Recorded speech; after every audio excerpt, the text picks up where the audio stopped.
ಎಲ್ಲರಿಗೂ ನಮಸ್ತೆ. ನಾನು ನಿಮ್ಮ ಮನೆಯ ಮಗ ನಟ ದೀಕ್ಷಿತ್ ಗೌಡ ಮಾತಾಡ್ತಾ ಇದ್ದೀನಿ. ವಿಷಯ ಏನಂದ್ರೆ ಸಹನಶ್ರೀ ಬ್ಯಾನರ್ ಅಡಿಯಲ್ಲಿ ಮೂಡಿ ಬಂದಿರುವಂತಹ ಚಿತ್ರ ಸ್ಕೂಲ್ ರಾಮಾಯಣ ಇದೇ ಜೂನ್ 6ಕ್ಕೆ ಅಂದ್ರೆ ನಾಳೆ ರಾಜ್ಯಾದ್ಯಂತ ತೆರೆಗಾಣಲಿದೆ. ಇದರ ನಿರ್ದೇಶಕರಾಗಿ ಸಂತೋಷ್ ಆರ್ಯ ಮತ್ತು ವೇದ್ ಸರ್ ಹಾಗೂ ನಿರ್ಮಾಪಕರಾಗಿ Leelavathi madam, Harish sir, Yogesh sir. ಇದ್ರ ನಾಯಕ ನಟ ಅಂದ್ರೆ ನಾನು ನಿಮ್ಮ ಮನೆಯ ಮಗ ನಟ ದೀಕ್ಷಿತ್.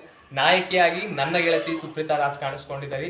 ಬರೀ ನಾಯಕಿ ಇದ್ರೆ ಸಾಕ, ಕಾಮಿಡಿಯನ್ ಹಾಸ್ಯ ಕಲಾವಿದನಾಗಿ ನನ್ನ ಆಪ್ತ ಮಿತ್ರ ಕೌಶಿಕ್ ಕಾಣಿಸ್ಕೊಂಡಿದ್ದಾನೆ. ಇನ್ನು ಅನೇಕ ಚಿತ್ರರಂಗದ ಗಣ್ಯರು ಕಾಣಿಸ್ಕೊಂಡಿದ್ದಾರೆ. ಶ್ರೀಯುತ ಪದ್ಮಶ್ರೀ ಪುರಸ್ಕೃತರಾದಂತ ದೊಡ್ಡರಂಗೇಗೌಡರು, ಅಪೂರ್ವ ಅಮ್ಮ, ಮೂಕ್ Suresh sir, Anjanappa sir, Balaram sir, ಇನ್ನು ಅನೇಕ ಕಲಾವಿದರು ಈ ಚಿತ್ರದಲ್ಲಿದ್ದಾರೆ. ಈ ನಿಮ್ಮ ಮನೆಯ ಮಗ ಕೇಳ್ಕೊಳ್ಳೋದಿಷ್ಟೇ, ಕರ್ನಾಟಕದ ಜನತೆ ಎಲ್ಲರೂ ಕೂಡ ಚಿತ್ರಮಂದಿರಕ್ಕೆ ಬಂದು ಚಿತ್ರನ ನೋಡಿ ಈ ನಿಮ್ಮ ಮನೆ ಮಕ್ಕಳಿಗೆ ಸಪೋರ್ಟ್ ಮಾಡಿ. ಧನ್ಯವಾದ.